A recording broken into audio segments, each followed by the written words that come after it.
그러므로 너희는 이렇게 기도하라.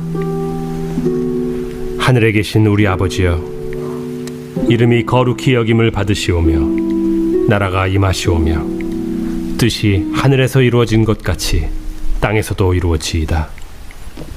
오늘 우리에게 일용할 양식을 주시옵고 우리가 우리에게 죄 지은 자를 사하여 준 것 같이 우리 죄를 사하여 주시옵고 우리를 시험에 들게 하지 마시옵고 다만 악에서 구하시옵소서. 나라와 권세와 영광이 아버지께 영원히 있사옵나이다. 아멘. 자, 오늘 우리는 주기도문을 나눠볼 예정인데요. 우리 말씀을 나누기 전에 우리 옆에 있는 친구들에게 이렇게 고백하십니다. 샬롬 샬롬 반갑습니다. 자, 우리 또 이렇게 고백할게요. 2025년 마무리 잘합시다. 아멘. 오늘 말씀을 잘 듣고 오늘 말씀 따라서 마무리 좀 잘했으면 좋겠어요. 자, 오늘 주기도문을 나눠볼 생각인데요. 주기도문은 누가 가르쳐 주신 기도죠? 네, 맞아요. 예수님이 가르쳐 주신 기도예요. 그 중에서 이 주기도문 중에서 우리는 5번째 간구, 우리가 우리에게 죄 지은 자를 사하여 준 것 같이 우리 죄를 사하여 주옵시고 부분을 좀 자세히 나누고 은혜 받고자 합니다. 자, 여러분, 오늘의 본문 말씀 주기도문 5번째 간구인 우리가 우리에게 죄 지은 자를 사하여 준 것 같이 우리 죄를 사하여 주옵시고 라고 많이 100번, 1000번 되뇌어서 기도했을 텐데, 자, 어떤 느낌이 드세요? 좀 슬라이드 좀 주세요. 네. 이 5번째 간구를요, 우리가 좀 생각해 보지 않으면 크게 오해하기가 쉽습니다. 자, 우리 한번 말씀을 자세히 볼까요? 우리가 우리에게 죄 지은 자를 사하여 준 것 같이 언뜻 보면 이런 의미로 들려요. 우리가 다른 이에게 그 잘못을 내가 용서해 주었습니다. 자, 그러니까 우리가 우리에게 죄 지은 자를 사하여 준 것 같지라고 우리가 텍스트적으로만 간단하게 그냥 별 생각 없이 생각을 하면 내가 다른 사람의 죄를 용서하여 주었습니다. 자, 그리고 그 다음 우리 죄를 사하여 주옵소서입니다. 이런 뜻으로 보여요. 그러니 하나님, 내가 용서해 줬으니까 나의 죄를 용서해 줘야 되는 거 아니에요? 텍스트적으로 우리가 아무 생각 없이 그냥 봤을 때는 사실 그런 의미로 보여요. 그러니까 이런 뜻으로 흔히들 오해하죠. 하나님, 우리는 다른 사람을, 내가 미워했던 사람, 나를 힘들게 했던 사람을 내가 용서해 주었습니다. 보셨죠? 나 용서했다니까요. 그러니까 하나님, 우리의 죄도 용서해 주세요. 이렇게 생각할 수가 있어요. 마치 내가 다른 사람, 내가 이웃을 용서했으니까 그 용서를 통해 하나님께 용서를 요구하는 것처럼 보이는 게 5번째 간구. 우리가 우리에게 죄 지은 자를 사하여 준 것 같이 우리 죄를 사하여 주옵시고 이렇게 느껴질 수가 있습니다. 자, 그런데 이 간구는 정말 마치 내가 눈에 초점을 흐리고 아무런 생각 없이 본다면 우리의 선행을 보고 나의 선행을 통해서 나의 용서라는 그 마음을 통해서 하나님께도 갚으시겠다는 어떤 인과응보의 개념으로 생각할 수 있는데요. 이런 말씀이 절대로 아니에요. 자, 우리 사랑하는 대형교회 학생 여러분, 우리가 선행으로 하나님께 구원받을 수 있을까요? 없을까요?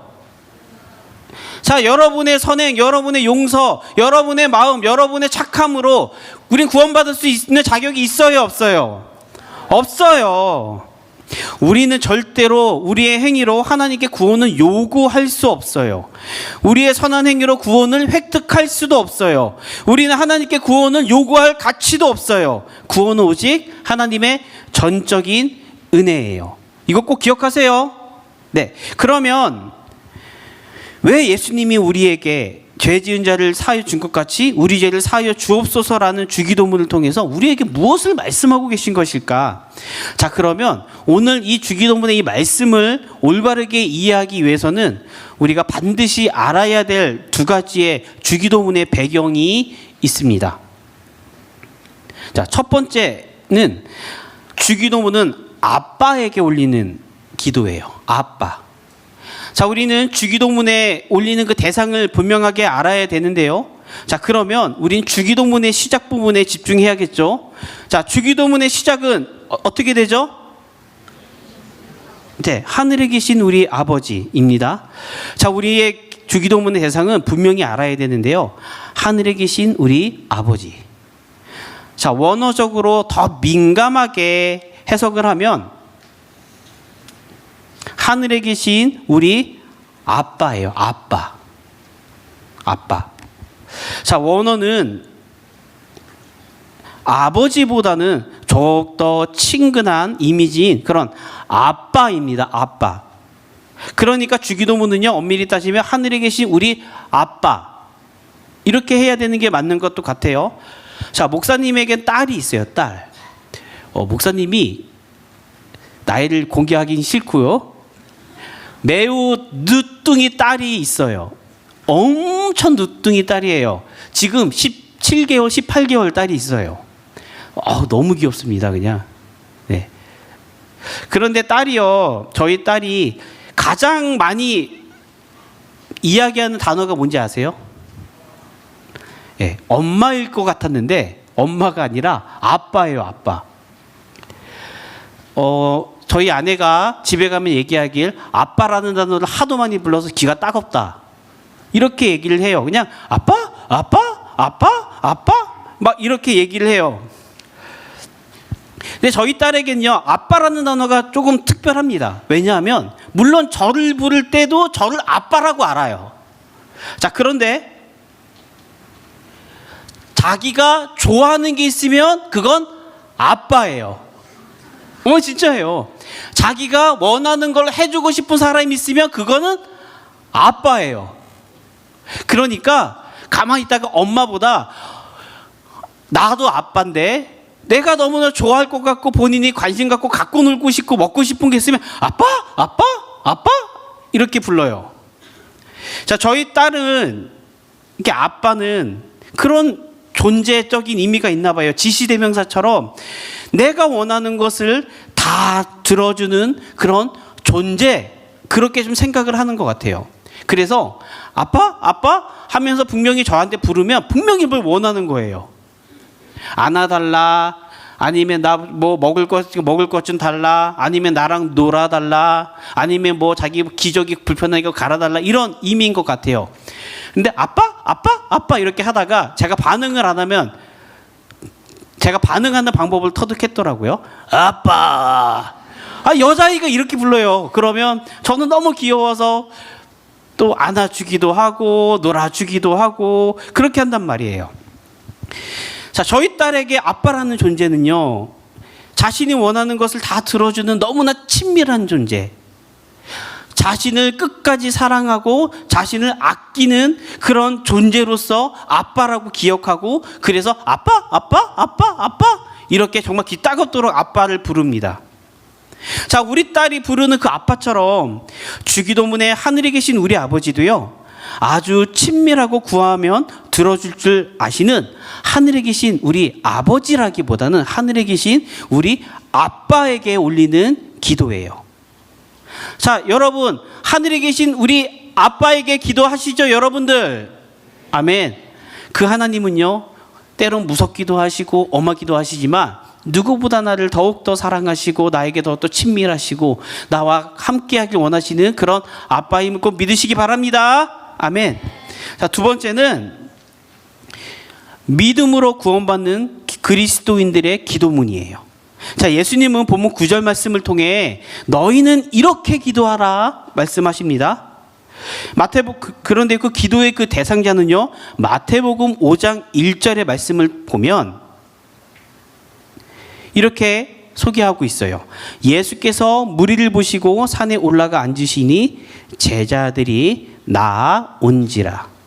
이 주기도문은요, 분명하게 여러분들이 아셔야 되는 거는 제자들을 위한 기도문입니다. 제자들을 위한 기도문. 그러니까 그 주기도문의 그 대상은 너희들 이렇게 기도하라 말한 가르친 그 대상은 예수님을 믿는, 예수님을 따르는 제자들이에요. 그러니까 구원받은 그리스도인들을 향한 기도겠죠. 믿음으로 구원받은 그리스도인들의 기도문이 바로 주기도문입니다. 그러니까 제가 지금 주기도문 우리 이 5번째 강구를 제대로 알기 위해서는 2가지를 지금 말씀드렸어요. 이 2가지를 생각해 보면 이렇습니다. 첫 번째는 나의 사랑하는 하늘에 계신 너무나 친밀하고 너무나 나와 교제하길 원하시는 나에게 모든 것을 들어주시는 그 아빠에게 하는 기도문이다. 그리고 이 기도문의 대상은 예수님을 믿고 영접하며 나아가고 예수님을 따르며 나아가는 제자들에게 하신 말씀, 즉 그리스도를 믿는 우리들에게 하는 말씀이다라는 겁니다. 막 믹스해 보면 이래요. 자격 없는 죄의 노예가 하나님의 은혜로 예수님을 믿어서 하나님이 아빠 된 자녀가 아빠 하나님께 올리는 간구가 주기도문입니다. 자, 그러니까 이미 구원받은 하나님의 자녀들이 너무나 사랑하고 너무나 친밀한 아빠에게 구하는 것이 주기도문이에요.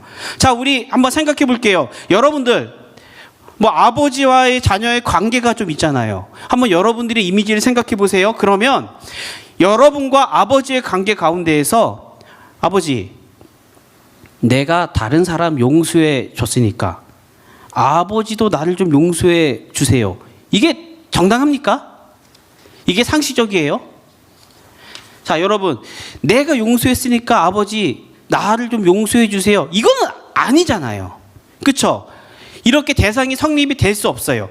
정상적이고 온전한 아버지와 아빠와 자녀의 관계는 절대 이러지 않습니다. 자, 그러면 왜 예수님은 우리가 우리에게 죄 지은 자를 사하여 준 것 같이 우리 죄를 사하여 주옵소시고라고 기도하길 원하실까? 도대체 우리에게 원하시는 게 무엇일까? 우리에게 이러한 기도를 원하시는 의미를 우리는 3가지로 알아볼 수가 있습니다. 자, PPT 좀 띄워주세요. 첫째, 아빠와의 자녀와 친밀한 관계를 위해서예요. 자, 여러분들, 죄는요, 사랑하는 아빠와의 관계를 불편하게 만들어요. 죄는요, 하나님과 우리 사이를 가로막는 담이에요. 제가 아주 철없을 때의 얘기인데요. 여러분 혹시 오락실 알아요? 오락실? 요즘 오락실 없죠? 자, 오락실 아는 사람? 우리 이원초 목사님 오락실 자주 갔을 것 같아요. 그렇죠? 목사님 세대는 오락실 세대예요. 자, 오락실이라는 것이 있는데요. 목사님이 어렸을 때는 오락실이 정말 유행했습니다. 제가 초등학교, 사실 전 국민학교 세대거든요. 국민학교 3학년 때 전 오락실을 처음 갔습니다. 야, 이거 완전 신세계예요. 완전 신세계. 집에서는 그 흔한 그 게임보이 하나 안 사주던 부모님이셔서 오락실을 친구 따라서 놀러 갔는데, 혹시 여러분 스트리트 파이터라는 게임 알아요? 남자친구도 아는구나. 그쵸? 뭐 이상한 캐릭터들이 많아요. 뭐 류, 켄, 뭐 이러면서 혹시 아도겐 막 이러고, 왜 막 그런 거 있어요. 뭐 왔다따 막 이러면서 막 이런 거 있어요.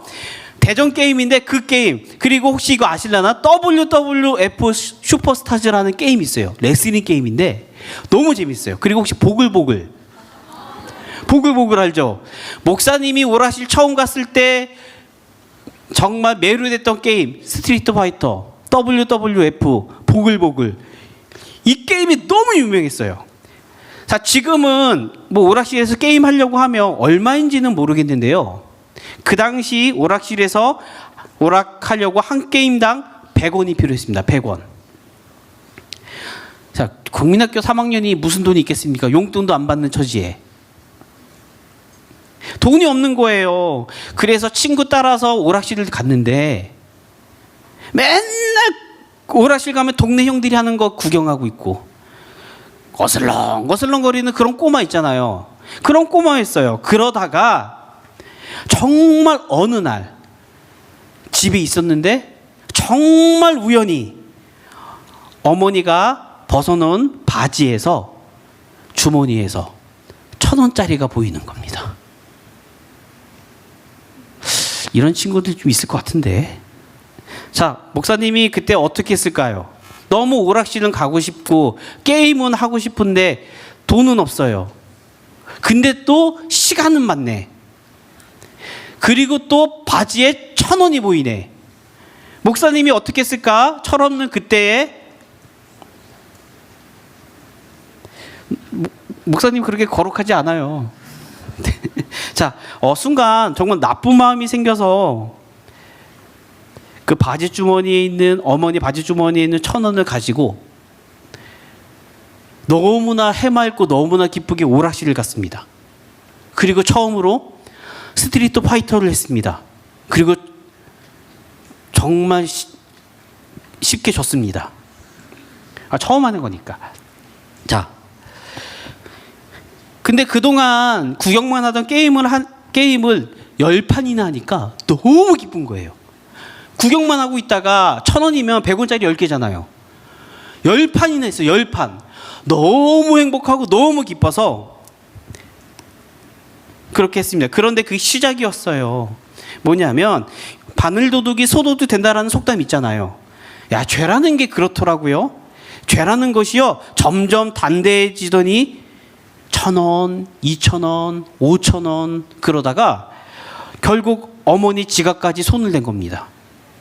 10,000원을 끊었어요. 10,000원. 자, 10,000원이면 게임이 몇 판? 100판이에요. 100판. 100판이면 내가 아무리 게임을 못해도 웬만해서 하루 종일 오락실에서 살 수 있습니다. 그렇게 오락실에서 하루 종일 오락을 했습니다. 그렇게 한 몇 번을 좀 더 했을 거예요. 자, 그러다가 결국 어머니 지갑을 그렇게 건들다가 결국 꼬리가 길어서 걸렸습니다. 목사님 어떻게 됐을까요? 아직도 기억나요. 어머니한테 파리채로 엄청 맞았습니다. 진짜 엄청 맞았어요. 그때 제가 그런 일을 겪으면서 생각한 것이 있는데요.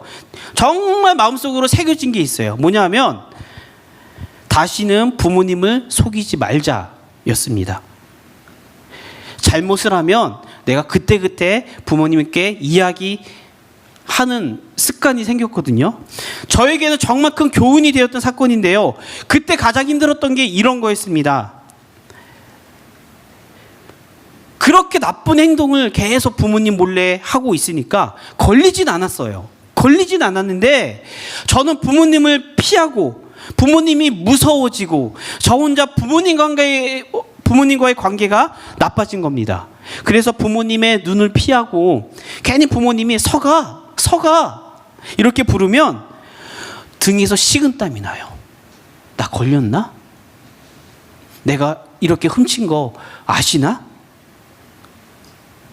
그리고 어머니가 지갑을 만지기만 하면 겁이 나고 그 자리를 피하게 된 겁니다. 내가 그렇게 죄를 짓고 나니까요, 죄를 숨기고 나니까요, 나를 가장 사랑하고 나를 가장 아껴주는 그 아버지 어머니가요, 나를 사랑하는 존재가 아니라 나를 가장 두렵고 하고 내가 가장 피하고 싶은 그런 존재가 된 거예요. 부모님과의 마음과는 달리요, 저 혼자 그 죄로 인해서 죄를 숨기고 죄를 속이는 그 마음으로 인해서 혼자 부모님과 멀어져 가고 있던 겁니다. 그러다가 아까 말씀드렸죠. 부모님 지갑에 손댄 것이 걸려서 죄가 인정되고 파리채로 엄청 맞고 난 후에 부모님께 다시 다가가는 것이 그런 두려움이 사라져버린 거예요. 다시 나를 너무나 사랑하는 아버지, 사랑하는 어머니로 내가 다시 바라볼 수 있게 된 겁니다. 자, 이처럼 주기도문에 우리가 우리에게 죄 지은 자를 사하여 준 것 같이 우리 죄를 사하여 주옵시고라는 이 고백은요, 나에게 죄가 있음을 아빠에게 말씀드리고 그렇게 하나님 아빠와의 친밀성을 유지시켜주는 그런 의미가 있습니다. 왜냐하면 죄를 숨기는 것은 하나님과 나와의 사이를 멀어지게 하니까요. 자, 우리 사랑하는 대형교회 우리 학생 여러분, 우리가 우리에게 죄 지은 자를 사하여 준 것 같이 우리 죄를 사하여 주옵시고라는 기도는요, 우리에게 하나님 아빠, 나에겐 죄가 있습니다. 하나님 아빠, 내가 아빠에게 나의 죄를 숨기지 않을게요. 아빠와 나 사이를 막는 그 죄를 고백할게요. 이런 의미가 있는 거예요. 그러니 아빠, 사랑하는 아빠, 나와의 관계를 멀어지지 않도록 주님 내 마음을 도와주세요. 이런 의미가 있는 고백입니다. 하나님 아버지께 미움을 포함한 여러분들의 죄와 여러분들의 아픔을 사랑하는 아빠에게 숨기지 말고 꼭 고백하시고 꼭 응답받는 그런 은혜가 있기를 소망하겠습니다. 아멘. 자, 두 번째, 용서는 믿음의 고백이에요. 자, 우리의 믿음의 고백은 이거 아닙니까? 예수님을 믿는 믿음, 예수님을 믿는 고백입니다. 자, 그리고 우리가 예수님을 믿기 위해서는요, 먼저 인정돼야 되는 부분이 있어요. 바로 내가 죄인임을 인정하는 데부터 시작이 됩니다. 그러니까 내가 구원받을 자격이 없는 죄인임을 고백해야 돼요. 나에게 자격이 없음을 인정되었을 때 우리는 예수님을 찾고 예수님을 붙잡고 나의 구세주로 인정할 수 있습니다. 자, 우리 그리스도인들은 어떤 사람들일까요? 그리스도인들은 죄인임을 고백하며 그렇게 오직 예수 그리스도를 이름을 믿는 자들입니다. 여러분도 그렇죠? 아멘? 이것이 하나님의 자녀 그리스도인들의 모습입니다. 나는 자격 없습니다. 나에겐 도저히 소망이 없습니다. 그러기에 예수 그리스도가 나에게 필요합니다. 라는 고백을 하는 사람들입니다. 그리스도인은요, 예수님을 믿는 믿음으로 용서받은 사람들이에요. 우리는 하나님의 용서하심으로 살아가는 사람들입니다. 그러니 용서하지 않는 그리스도인들은요, 내가 스스로 의손자임을 시인하는 것과 같아요. 믿음의 열매는 회개이고 회개하는 사람은 용서라는 열매를 맺을 수밖에 없는 겁니다. 하나님의 용서하심으로 살아가는 사람들은 하나님의 용서하심을 본받아야 합니다. 사실 용서하는 게 쉬워요, 쉽지 않아요? 여러분도 쉽니? 용서가? 목사님도 용서가 너무 쉽지가 않아.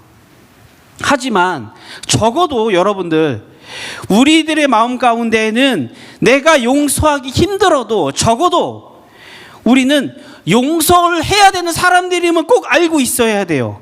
내가 용서는 어렵다 할지라도 나는 그리스도인으로서 용서해야 되는 사람들이다. 내가 저 사람을 용서하기 힘들다 할지라도 나는 하나님의 용서받은 자로서 나 또한 용서해야 된다는 그 사실은 잊지 말으셨으면 좋겠습니다. 아멘? 여러분들은, 우리들은, 그리스도인들은 용서해야 하는 사람들입니다. 꼭 기억하세요. 아멘. 자, 셋째. 자, PPT 띄워주세요. 셋째. 자, 용서는 기도하는 사람이 할 수 있는 기도이기 때문에, 용서는 기도하는 사람이 할 수 있기 때문에 그렇습니다. 자, 지금 제가 이렇게 말씀드렸어요. 용서는 믿음의 고백이다. 그럼 우리는 용서를 해야 되는 사람들이잖아요, 힘들어도. 자, 그렇지만 아까 말씀드린 것처럼 다른 사람을 용서하는 것, 나의 마음을 헤집은 사람, 나의 마음을 난도질한 사람을 용서하는 것이 쉬워요, 쉽지 않아요? 쉽지 않아요. 여러분들, 나를 화나게 한 사람, 내가 보기에 정말 못된 사람, 인격에 문제 있어 보이는 사람, 말을 계속 바꾸는 사람, 나에게 상처를 주는 사람, 용서하기 쉬워요? 용서하기 쉽지 않습니다. 결코 쉽지 않습니다.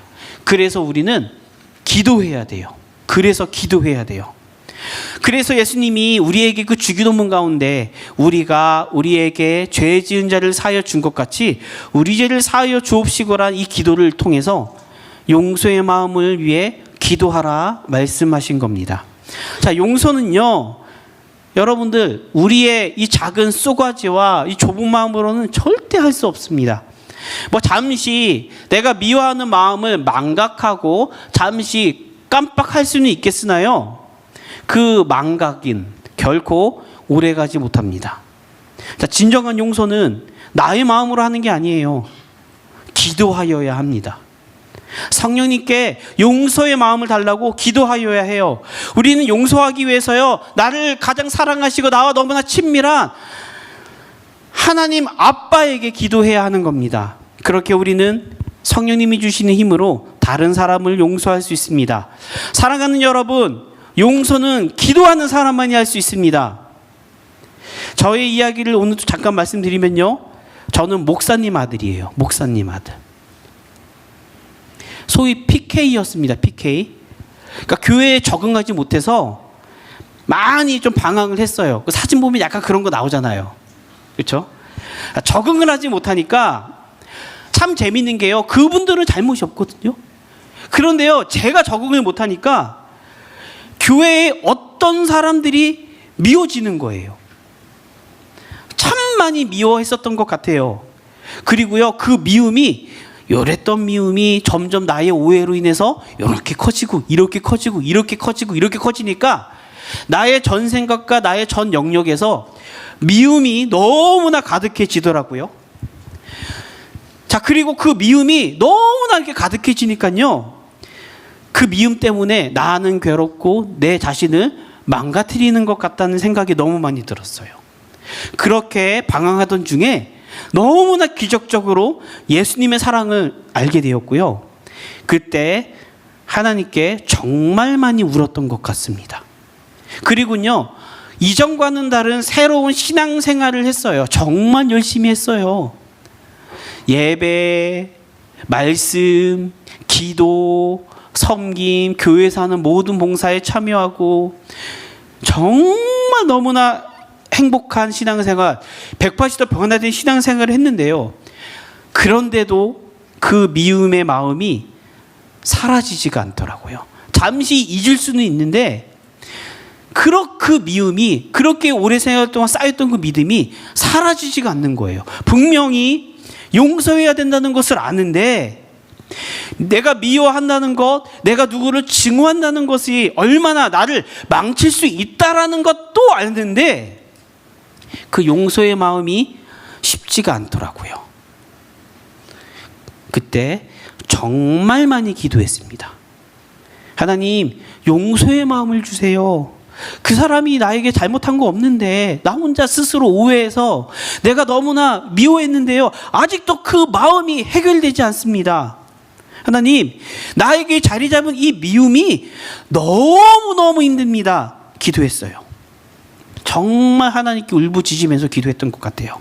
그렇게 기도하던 중에 하나님이 저에게 회개의 마음을 주시고요, 그 미워하는 마음이 아니라 용서하는 마음, 그리고 또 내 잘못이다, 내가 잘못했다, 이 마음을 주셨습니다. 그리고 그날도 예수님을 인격적으로 만났을 그날처럼 정말 펑펑 울었어요. 왜냐하면요, 하나님께 감사해서요. 내 그 미움을 하나님께서 용서의 마음으로, 사랑의 마음으로 변화시켜 주셔서요. 너무 감사해서 펑펑 울었던 것 같아요. 자, 우리 사랑하는 대형교회 성도, 우리 학생 여러분, 혹시 여러분들은 용서하고픈 마음이 있어요? 용서하고픈 사람이 있어요? 그러면 여러분들 기도하셔야 돼요. 여러분의 그 미움을 직면하시고 그 대상을 위해, 그 사람을 위해서 땀과 눈물로 간절함으로 기도하셔야 해요. 그러할 때 성령님이 여러분들에게 미움을 내려놓게 하시고 용서하게 하시고 여러분들을 미움에서 자유케 하실 겁니다. 사랑하는 여러분, 용서하기를 기도하시길 바랍니다. 자, 이제 말씀을 마치려고 합니다. 여러분, 손양원 목사님 잘 알고 계신가요? 잘 모르실 수도 있는데요. 손양원 목사님은 순교의 삶을 사신 분이에요. 그의 스토리를 사랑의 원자탄이라는 책을 통해서 소개하고 있는데요. 제가 한번 읽어드릴게요. 하나님의 용서는 죄를 기억하지 않으실 뿐 아니라 죄인에게 오히려 복을 주시는 사랑입니다. 손양원 목사님이 두 아들을 죽인 죄인을 양아들로 삼아 사육자로 변화되기까지 한 사랑, 믿음의 선배들은 이러한 신앙의 모범을 우리에게 보여주셨습니다. 그러므로 우리는 더욱 하나님의 은혜와 믿음을 구할 수밖에 없습니다. 우리도 그들처럼 살아가게 해달라고 기도해야 할 겁니다. 손양원 목사님은 일제강점기 한국전쟁의 격동의 시대를 살아오신 분인데요. 지금 이 책의 내용처럼 자신의 두 아들이 공산주의자 청년을 통해서 죽임을 당했어요. 그런데 그 청년이 잡히고 나서요, 손양원 목사님은 용서합니다. 그리고 양 아들로 삼기까지 합니다. 여러분, 놀랍지 않으세요? 근데 솔직히 저도 못할 것 같은데 이게 그리스도인의 모습입니다. 예수님을 믿는 그 모습입니다. 여러분, 손양원 목사님이 왜 이렇게 용서할 수 있었을까요? 그 이유는 손양원 목사님 또한 용서와 사랑의 본을 보여주신 한 분을 바라보았기 때문에 그래요. 바로 예수님이시잖아요. 그 예수님은 이 땅에 오셨지만 그분을 알아보지 못하고 거부한 우리를 위해 십자가에 달려 죽으셨습니다. 예수님은요, 말로만 너희들 용서해라 이렇게 가르치신 것이 아니라요, 자신의 생명으로 용서를 보여주신 분입니다. 그리고 우리는 그 용서를 받은 사람들입니다. 그렇기에 우리 역시 용서의 사람이 되기를 소망합니다. 여러분, 용서는 믿음의 열매예요. 용서는 나를 무너뜨리는 선택이 아니라 오히려 나를 살리는 선택입니다. 그렇기에 우리는 용서하게 해달라고 하나님께 간절히 기도합시다. 아멘. 자, 2025년 마지막 주일이잖아요. 2026년 넘어가기 전에 여러분들을 괴롭히던 그 미움의 사람 분명히 있을 거예요. 나 저 사람 싫은데, 나 저 사람 싫은데, 쟤 왜 저래? 나 쟤랑 함께 있기 싫어, 짜증나, 분명히 있을 거거든요. 목사님도 현재 있을까요, 없을까요? 있어요. 목사님도 풀어야 돼요. 자, 미움이 아닌 용서하는 한 해가 되었으면 좋겠습니다. 그렇게 2025년 미움을 해결하는 한 해가 되어서요, 2026년에는 참된 자유를 누리는 은혜가 있기를 축원합니다. 그래서 우리 사랑하는 여러분 모두에게 주님의 참 평강에 넘치기를 주님의 이름으로 간절히 축복하겠습니다. 아멘.